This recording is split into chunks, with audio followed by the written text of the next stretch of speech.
Je me suis réveillé ce matin-là avec la gorge serrée. Le cœur cognant comme si j'avais couru toute la nuit. Dans la cuisine. Clément, l'ami de mon fils Lucas, se tenait torse nu devant la fenêtre. La lumière de décembre effleurant sa peau. Il a tourné la tête. M'a regardé droit dans les yeux. Et j'ai compris en une seconde que plus rien ne serait jamais comme avant. Je n'avais pas prévu ça. Jamais. À 47 ans. Veuf depuis 8 ans. Je croyais avoir rangé les désirs interdits au fond d'un tiroir que je n'ouvrais plus. Et voilà qu'un garçon de 22 ans, l'ami d'enfance de mon propre fils, faisait vaciller tout l'édifice que j'avais si soigneusement bâti. Il a souri.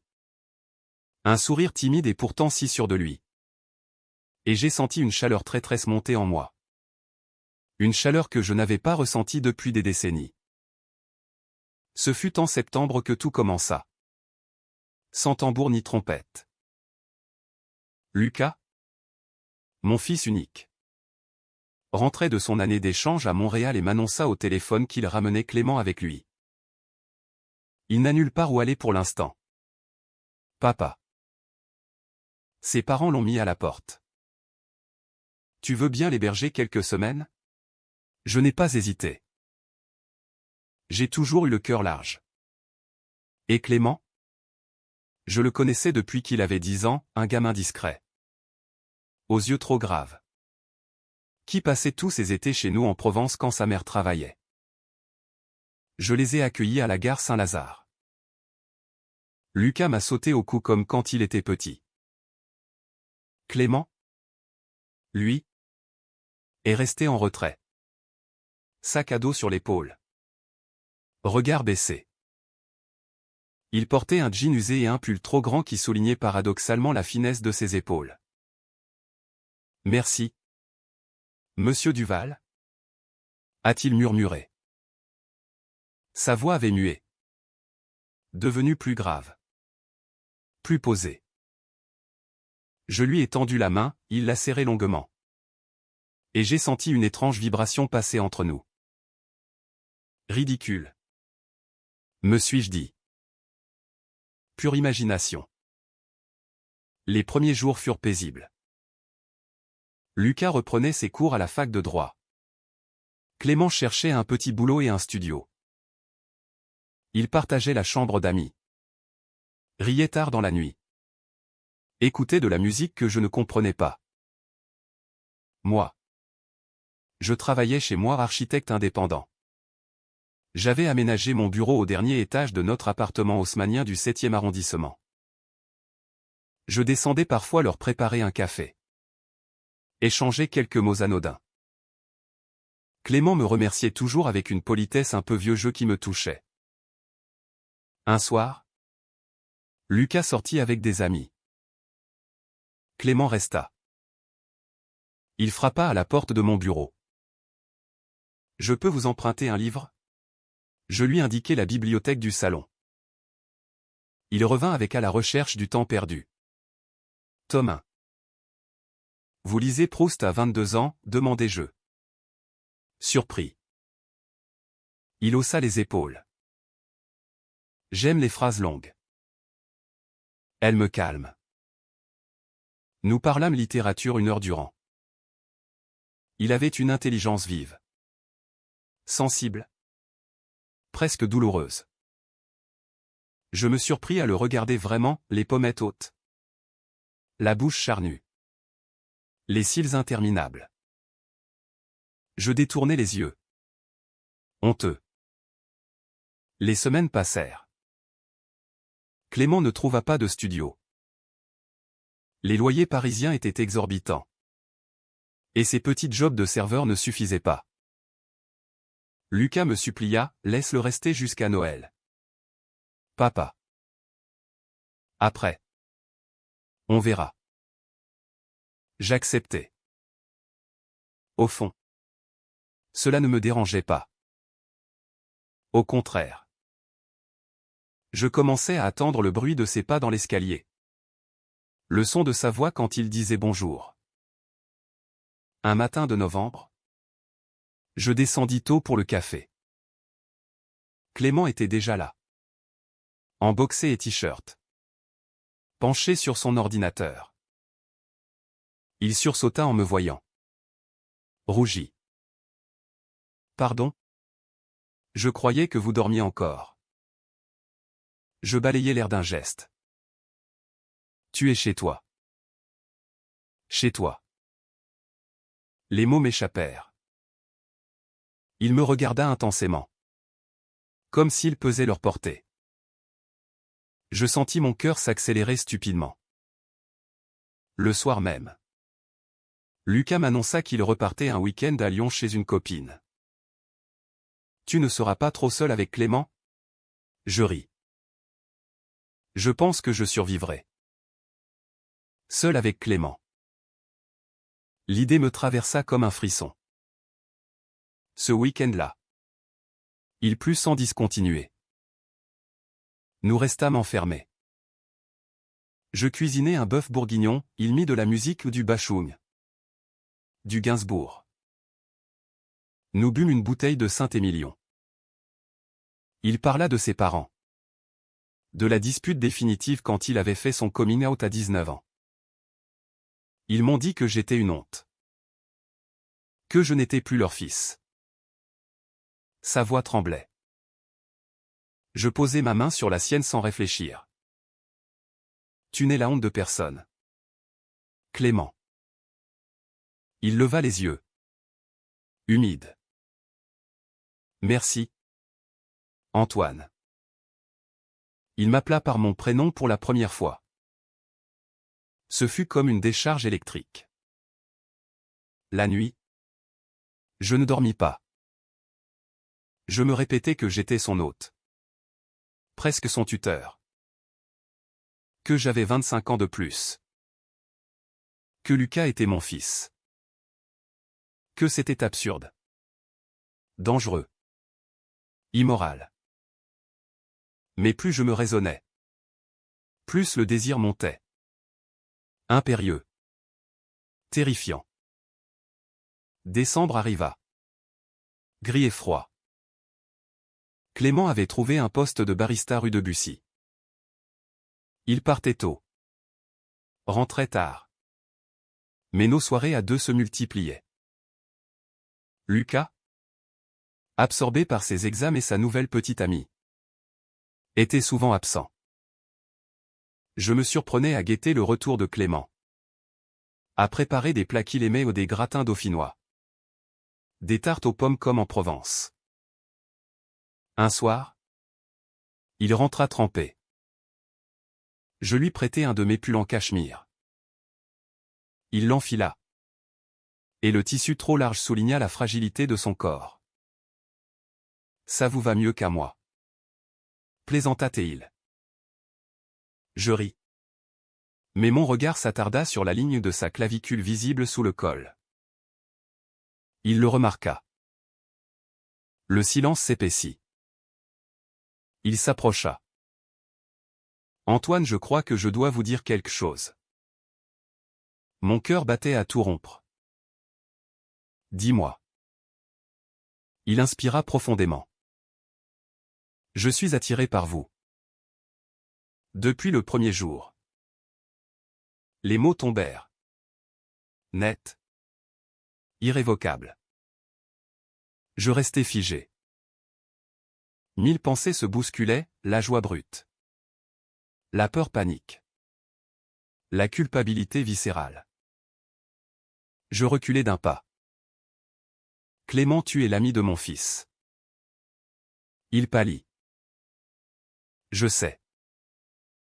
Et je me déteste pour ça.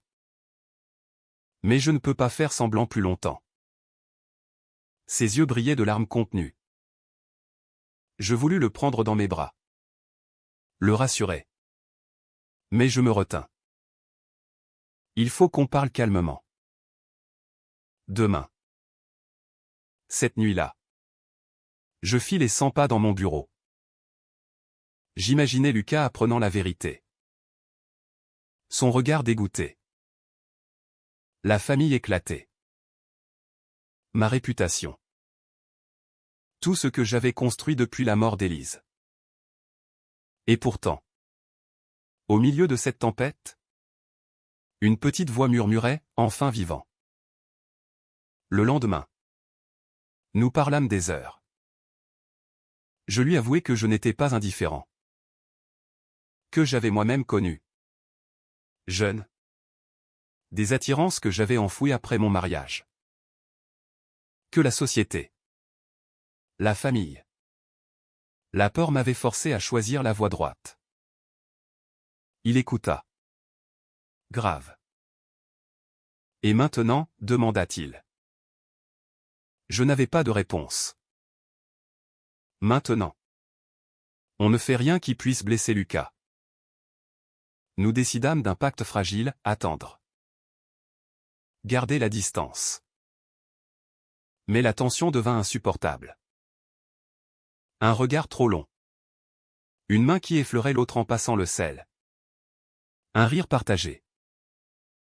Chaque geste innocent prenait une charge érotique que je combattais de toutes mes forces. Juste avant Noël, Lucas organisa une soirée avec des amis. Clément et moi jouâmes les hôtes parfaits. Mais quand les invités partirent, Lucas ivre s'effondra dans sa chambre. Clément rangeait la cuisine. Je l'aidai. Nos corps se frôlèrent. Il se tourna vers moi. Antoine, sa voix était un souffle. Je ne résistais plus. Je posai mes lèvres sur les siennes. Ce fut un baiser doux. Tremblant. Presque chaste. Mais il alluma en moi un incendie que je crus éteint à jamais. Nous nous séparâmes aussitôt. Haletant. Pardon? Murmurai-je. Il secoua la tête. Ne vous excusez pas. Il monta se coucher. Je restai seul. Dévoré par la honte et l'extase. Le lendemain, Clément évita mon regard. Je compris qu'il avait peur. Moi aussi. Mais le désir, désormais nommé, ne voulait plus se taire. Les fêtes de Noël approchaient. Lucas décida de passer le réveillon chez sa copine et sa famille à Lyon. « Vous ne serez pas trop seuls tous les deux ?» demanda-t-il avec un sourire innocent.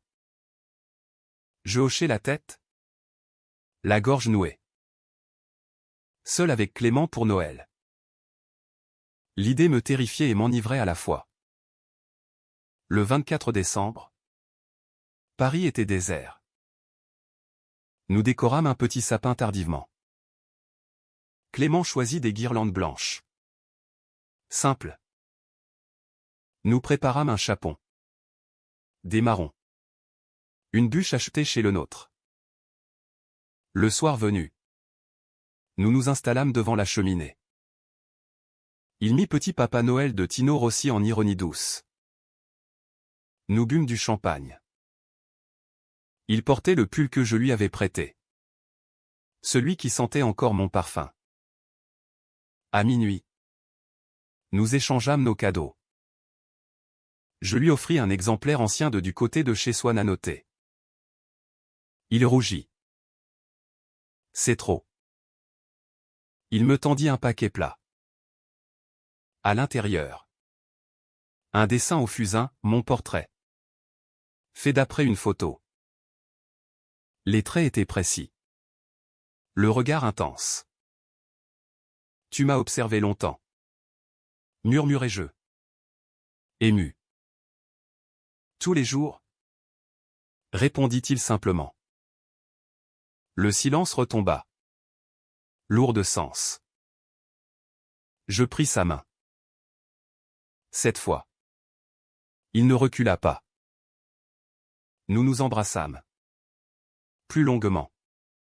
Plus profondément. Ses lèvres étaient chaudes. Timides d'abord. Puis affamées. Je sentis son corps trembler contre le mien. Je caressai ses cheveux. Son dos. Mais je m'arrêtai avant que la passion ne nous emporte trop loin. Pas comme ça. Pas en cachette. Il hocha la tête, les yeux brillants. Je peux attendre. Mais je ne veux plus mentir. Nous passâmes la nuit à parler. Enlacés sur le canapé. Sans aller plus loin. Il me raconta ses premières amours adolescentes. La solitude. La peur. Je lui confiai mon mariage heureux mais incomplet. Les questions que je n'avais jamais posées à voix haute. Pour la première fois.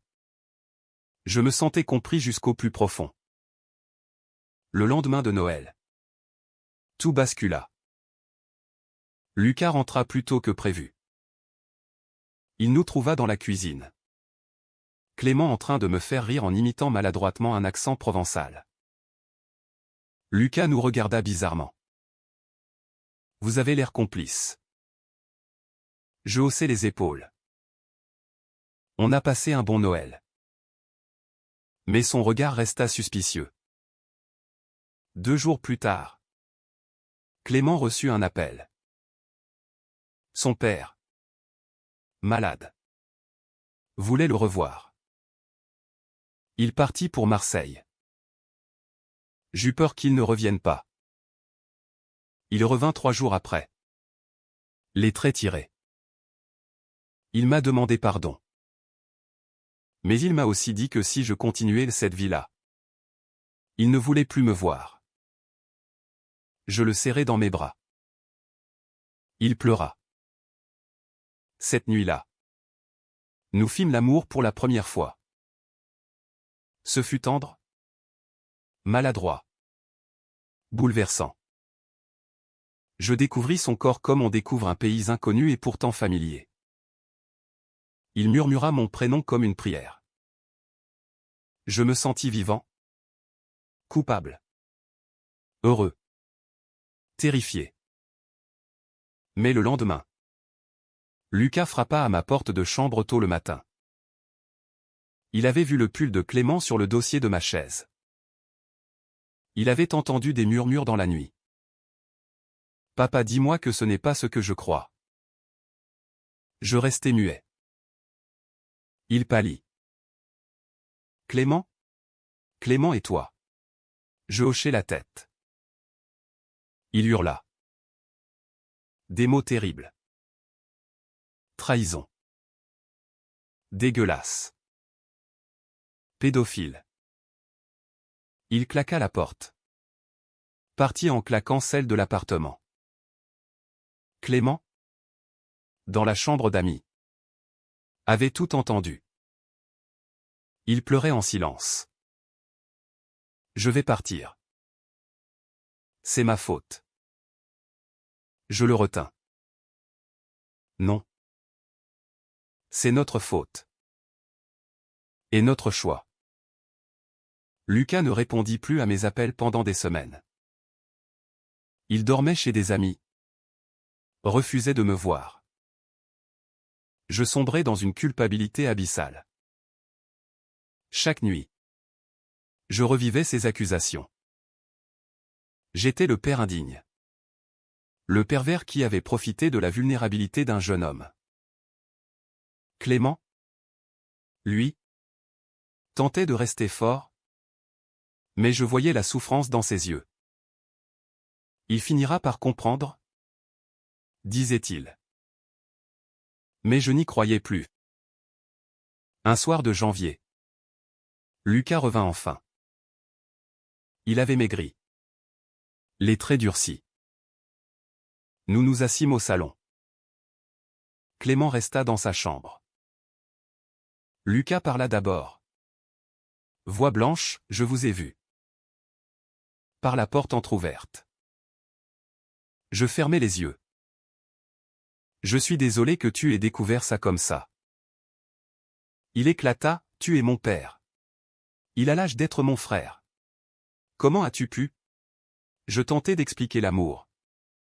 La solitude. La rencontre inattendue. Il ricana. De l'amour? Tu parles de désir? De midlife crisis. Clément sortit alors de sa chambre. Lucas? Écoute-moi. Je n'ai jamais voulu te blesser. Je t'aime comme un frère. Mais j'aime aussi ton père. Vraiment. Lucas le regarda avec dégoût. Tu as profité de sa gentillesse. Il t'a hébergé. Et toi, Clément secoua la tête. Non. C'est moi qui ai fait le premier pas. Lucas se tourna vers moi. Et toi? Tu n'as pas su dire non. Il partit à nouveau. Mais cette fois il laissa une lettre. Il écrivait qu'il avait besoin de temps. Qu'il ne comprenait pas. Qu'il était blessé. Mais qu'il m'aimait encore. Qu'un jour peut-être il reviendrait. Clément décida de prendre un studio minuscule à Montmartre. Je ne veux pas être la cause de votre rupture. Je le suppliai de rester. Nous pleurâmes. Il partit quand même. Les nuits sans lui furent glaciales. Je sombrais. Je ne travaillais plus. Je buvais trop. Je repensais à chaque instant, le premier regard. Le premier baiser. La première nuit. Était-ce une erreur? Ou le seul moment de vérité de ma vie? En février. Clément m'appela. Il avait trouvé un meilleur travail. Mais il souffrait. Je ne peux pas vivre sans toi. Je pleurais au téléphone. Nous décidâmes de nous revoir. En secret d'abord. Puis ouvertement. Peu importait le quand dira-t-on. Lucas, de son côté, commença à répondre à mes messages. Des phrases courtes. Puis plus longues. Il accepta enfin un café. Il avait parlé à un psychologue. Il avait lu des témoignages. Je ne comprends toujours pas tout. Mais je vois que tu es heureux. Vraiment heureux. Pour la première fois depuis la mort de maman. Je pleurais. Il posa sa main sur la mienne. Je vais essayer. Lentement. Le printemps arriva timidement. Clément emménagea chez moi officiellement. Lucas vint dîner un soir. La tension était palpable. Mais il serra Clément dans ses bras. Maladroitement. Tu prends soin de lui. Hein? Clément hocha la tête. Ému. Lucas me regarda. Je ne suis pas encore prêt à tout accepter. Mais je ne veux pas te perdre. Nous apprîmes à vivre à trois. Dans un équilibre fragile. Lucas passait parfois le week-end. Dormait dans son ancienne chambre. Il posait des questions. Parfois brutales. Parfois tendres. Nous répondions avec honnêteté. La vérité, même douloureuse, finit par apaiser. Un soir d'avril. Nous marchâmes tous les trois le long de la Seine. Le soleil couchant dorait les pierres. Lucas prit une photo de nous deux. Clément et moi. Enlacés. Pour plus tard. Dit-il. Quand je serai prêt à la regarder sans que ça me fasse mal. Je compris alors que l'amour, le vrai, ne détruit pas. Il ébranle. Il blesse. Il exige des sacrifices. Mais il reconstruit aussi. Plus solide. Aujourd'hui. 1 an plus tard. Lucas vit avec sa copine. Il nous invite à dîner. Il rit quand Clément le taquine. Il m'appelle « papa » à nouveau. Sans hésiter. Et moi. Je regarde Clément dormir le matin. Sa tête sur mon épaule. Et je sais que j'ai eu raison de tout risquer. L'amour n'a pas d'âge quand il est sincère. Il n'a pas de genre quand il est profond. Il n'a pas de frontières quand il est vrai. J'ai failli tout perdre. J'ai tout gagné. Dans cette ville lumière qui pardonne tant. J'ai enfin trouvé la paix. Une paix chèrement acquise. Mais infiniment précieuse.